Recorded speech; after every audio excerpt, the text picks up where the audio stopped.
नमस्कार दोस्तों, स्वागत है आप सबका हमारे नए वीडियो में। मैं हूं सचिन चौधरी, आप देख रहे हैं द इन्फॉर्मपुर। तो इसमें हम सीटेट के जो प्रीवियस ईयर क्वेश्चन पूछे गए हैं ईवीएस के, वो हम सॉल्व करेंगे। लगभग 20 क्वेश्चन है। तो सबसे पहला क्वेश्चन है हमारा, कार्बोहाइड्रेट और प्रोटीन दोनों में पाया जाने वाला समान तत्व क्या है। तो अब जिस तत्व में कार्बोहाइड्रेट और प्रोटीन दोनों होंगे तो वो कौन सा तत्व होगा। पहला हमारा ऑप्शन क्या है, क्लोरीन। दूसरा ऑप्शन हमारा नाइट्रोजन है और तीसरा ऑप्शन हमारा कार्बन है और चौथा ऑप्शन हमारा सल्फर है। तो राइट आंसर इसका क्या हो जाएगा, हमारा कार्बन।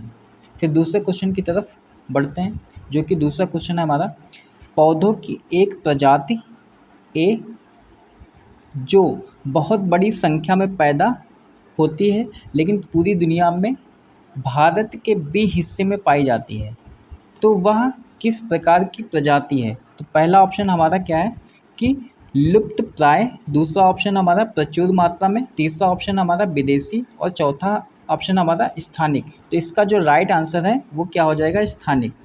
फिर तीसरे क्वेश्चन की तरफ बढ़ते हैं। तीसरा क्वेश्चन हमारा क्या है कि निम्नलिखित में कौन सा ईएस का घटक नहीं है। अब ईएस का घटक का मतलब क्या है कि 5 ईएस हैं, तो पांचवा हमारा, जैसे यहाँ पे 4 दिए गए हैं, पहला हमारा है एवल्युएट, दूसरा एक्सप्लोर, तीसरा एस्टिमेट और चौथा हमारा एक्सप्लेन। जिसका जो राइट आंसर है वो हमारा क्या हो जाएगा, एस्टिमेट। एस्टिमेट का मतलब क्या है, अनुमान लगाना। तो एस्टिमेट हमारा 5 ईएस का घटक नहीं है। बाकी जो हमारे ऑप्शन बचते हैं एवल्युएट, एक्सप्लोर और एक्सप्लेन, ये हमारे 5 ईएस के घटक हैं। फिर चौथे क्वेश्चन की तरफ बढ़ते हैं। चौथा क्वेश्चन कह रहा है, मनुष्य के पेट में जठर रस होता है और पाचन में सहायक भी होता है। तो मनुष्य के पेट में पहला ऑप्शन हमारा क्या है, क्षारीय।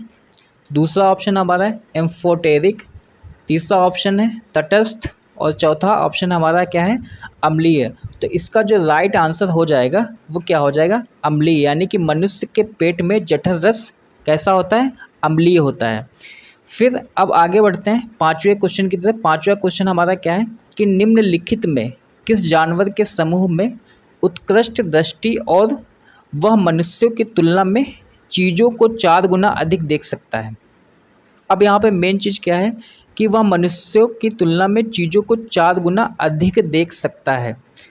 तो ऐसा कौन से जानवर हैं। तो पहला ऑप्शन हमारा क्या है, मधुमक्खी, मच्छर, तितलियाँ। दूसरा ऑप्शन हमारा क्या है, बाघ, तेंदुआ, बैल। तीसरा ऑप्शन हमारा सांप, रेशम कीट और छिपकली। चौथा ऑप्शन हमारा क्या है, पतंग, ईगल और गिद्ध। तो चौथा ऑप्शन हमारा सही माना जाएगा, जो कि पतंग, ईगल और गिद्ध, जो मनुष्य की तुलना में चीज़ों को 4 गुना अधिक देख सकता है। फिर छठे क्वेश्चन की तरफ बढ़ते हैं। छठा क्वेश्चन हमारा कह रहा है कि मानचित्र को पढ़ने के लिए आवश्यक कौशल में शामिल है। ये सभी ईवीएस के क्वेश्चन जो कि पहले पूछे जा चुके हैं सीटेट के पेपर में। तो मानचित्र को पढ़ने के लिए आवश्यक कौशल में शामिल कौन सा है। पहला ऑप्शन हमारा है अभिव्यंजक क्षमता को बाहर निकालने के लिए उत्कृष्ट कौशल। दूसरा ऑप्शन हमारा है उत्कृष्ट ड्राइंग और पेंटिंग कौशल। तीसरा ऑप्शन हमारा है स्थानों, दूरियों और दिशाओं की सापेक्ष स्थिति को समझने की क्षमता। चौथा ऑप्शन हमारा है ग्लोब पर गणना और स्केच स्थिति का उपयोग करने की क्षमता। तो सी ऑप्शन हमारा सही हो जाएगा, स्थानों, दूरियों और दिशाओं की सापेक्ष स्थिति को समझने की क्षमता। फिर सातवां क्वेश्चन हमारा क्या है कि खेजड़ी के पेड़ में मुख्य रूप से पाए जाते हैं। खेजड़ी के पेड़ में मुख्य रूप से क्या पाए जाते हैं, या हम कह सकते हैं कहाँ पे पाए जाते हैं। क्वेश्चन पूछता है कि खेजड़ी के पेड़ मुख्य रूप से कहाँ पे पाए जाते हैं। पहला ऑप्शन हमारा गर्म और आर्द्र स्थिति।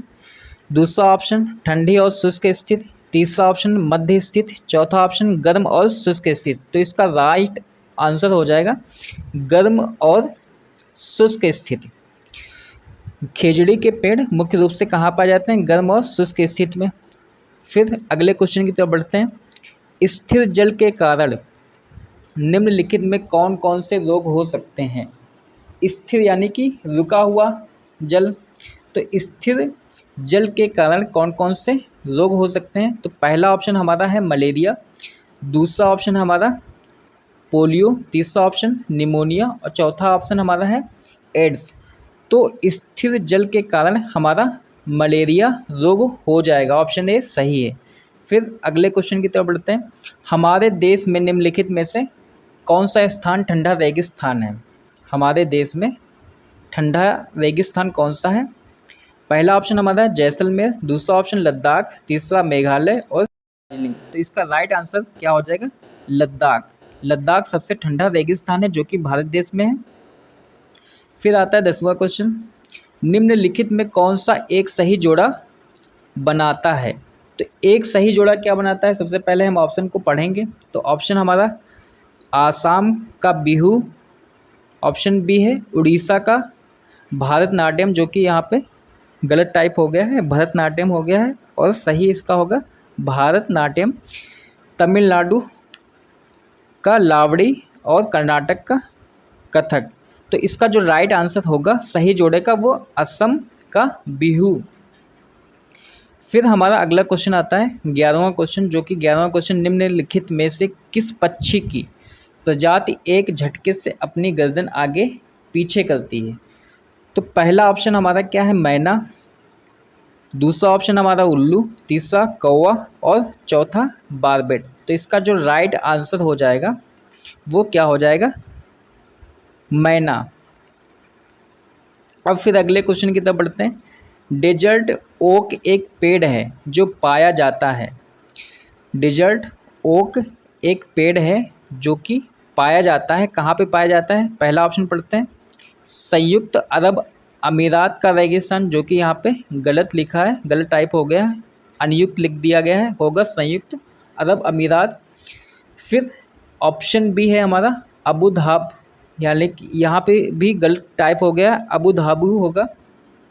तीसरा ऑप्शन है हमारा ऑस्ट्रेलिया और चौथा ऑप्शन हमारा राजस्थान का रेगिस्तान। तो इसका जो राइट आंसर है वो हो जाएगा हमारा ऑस्ट्रेलिया, यानी कि डेजर्ट ओक एक पेड़ है जो कि कहाँ पाया जाता है? ऑस्ट्रेलिया में। फिर अगला क्वेश्चन है हमारा, निम्नलिखित में कौन सा अंतर्राष्ट्रीय ख्याति का भारोत्तोलक है? या निम्नलिखित में से कौन सा अंतर्राष्ट्रीय ख्याति का भारोत्तोलक है? तो ऑप्शन ए हमारा क्या है? कड़म मल्लेश्वरी, दूसरा सुनीता विलियम्स, तीसरा ऑप्शन है बछेंद्री पाल, चौथा सूर्य मणि। तो पहला ऑप्शन इसका सही ऑप्शन हो जाएगा कड़म मल्लेश्वरी, जो कि अंतर्राष्ट्रीय ख्याति की भारोत्तोलक हैं। अब अगले प्रश्न की ओर बढ़ते हैं। 14वां प्रश्न है हमारा, निम्नलिखित में कौन जो जाड़ों का समूह है? कौन जाड़ों का समूह है? सॉरी यहाँ पे गलत लिखा है, टाइपिंग मिस्टेक हो गई। कौन जड़ों का समूह है? यहाँ पे हो जाएगा जड़ों का समूह। तो पहला ऑप्शन हमारा गाजर चुकंदर मूली, दूसरा ऑप्शन हमारा चुकंदर आलू अदरक, तीसरा ऑप्शन है गाजर हल्दी अदरक और चौथा ऑप्शन है हमारा शकरकंद मूली अदरक। तो इसका जो राइट आंसर है हो जाएगा गाजर चुकंदर और मूली, ये जड़ों का समूह है, गाजर चुकंदर मूली। अब बढ़ते हैं 15वें प्रश्न की ओर, जो कि है ऊपरी और निचले दोनों जबड़ों के सामने वाले दांतों को कहा जाता है? दोनों जबड़ों के सामने वाले दांतों को कहा जाता है। पहला ऑप्शन है हमारा प्रीमोलर, दूसरा मोलर, तीसरा ऑप्शन है इंसीजर्स और चौथा हमारा कैनाइज, या हम कह सकते हैं केनिन। तो इसका जो राइट आंसर होगा वो इंसीजर्स होगा।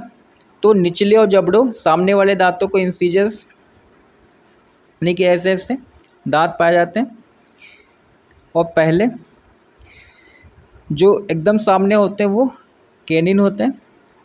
अब बढ़ते हैं 16वें प्रश्न की ओर। अंतःस्रावी ग्रंथियां को रक्त प्रवाह में छोटा है। तो अंतःस्रावियां ग्रंथियां रक्त प्रवाह में छोटा है। तो पहला ऑप्शन हमारा क्या है? ऑक्सीजन, दूसरा ऑप्शन हमारा एंजाइम्स, तीसरा ऑप्शन है हार्मोन्स, चौथा ऑप्शन है कैल्शियम। तो इसका जो राइट आंसर है वो हो जाएगा हमारा हार्मोन्स। हार्मोन्स को रक्त प्रवाह में छोटा है। 16वां के बाद 17वां प्रश्न आता है हमारा, फिर अधिवृक्क ग्रंथि द्वारा कौन सा हार्मोन निर्मित होता है? अधिवृक्क ग्रंथि के द्वारा कौन सा हार्मोन्स निर्मित होता है? तो हार्मोन्स का नाम बताना है। पहला ऑप्शन है हमारा थायरॉक्सिन, दूसरा इंसुलिन, तीसरा एपिनेफ्रिन, चौथा टेस्टोस्टेरोन। तो इसका जो राइट आंसर है वो हो जाएगा एपिनेफ्रिन, एपिनेफ्रिन। फिर बढ़ते हैं 18वें प्रश्न की ओर। 18वां प्रश्न हमारा है, निम्नलिखित में कौन सा शैवाल भोजन के रूप में उपयोग किया जाता है? कौन सा शैवाल? तो पहला ऑप्शन हमारा फूसक, दूसरा नोस्टोक, तीसरा ऑप्शन है हमारा इकोनिया और चौथा हमारा ऑप्शन है उल्वा। तो इसका जो राइट आंसर है वो क्या हो जाएगा? Uvula, uvula. फिर बढ़ते हैं अगले प्रश्न की ओर। केले के खाने योग्य भाग को क्या कहते हैं? केले के खाने भाग को क्या कहते हैं? पहला ऑप्शन हमारा एंडोस्पर्म्स, दूसरा ऑप्शन है एंडोकार्प, तीसरा एप्रिल, चौथा बीजपत्र। तो इसका जो राइट आंसर है वो क्या हो जाएगा? एंडोकार्प। क्या हो जाएगा? एंडोकार्प। फिर 20वां प्रश्न है हमारा, मानव में लार का स्राव होता है लगभग। पहला ऑप्शन है यानी कि मानव में लार का स्राव कितना होता है? लगभग पहला ऑप्शन है हमारा 2 लीटर प्रतिदिन, दूसरा 1.5 लीटर यानी कि 1.5 लीटर प्रतिदिन, तीसरा ऑप्शन है 2.5 लीटर प्रतिदिन और चौथा ऑप्शन है 3 लीटर प्रतिदिन। तो इसका जो राइट आंसर है वो हो जाएगा 1.5 लीटर प्रतिदिन यानी कि 1.5 लीटर प्रतिदिन।